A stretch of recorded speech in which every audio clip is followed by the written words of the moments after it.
I am the Tofu Golem. Please enjoy the video. You start by preparing the Excel file and QuickBooks.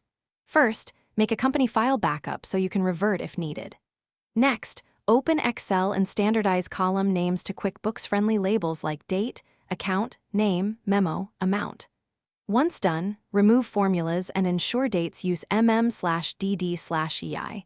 Save as CSV or export to IIF format if you use a converter. Make sure account names exactly match QuickBooks chart of accounts to prevent import errors.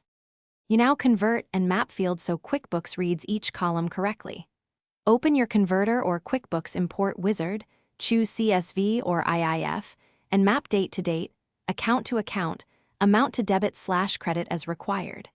Preview several rows to catch misalignments and adjust mapping rules.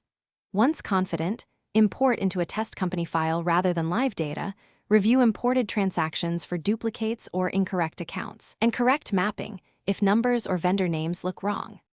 You finish by importing into your live QuickBooks once tests pass. Run the import, then immediately verify totals and run a trial balance or reconciliation to confirm amounts match the source.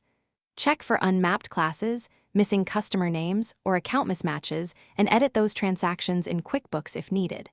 If something goes wrong, restore the backup you made, correct the mapping or CSV formatting issue. Common culprits are extra commas, date formats, or non-matching account names, then re-import. Thanks for watching. Consider subscribing if we helped you today.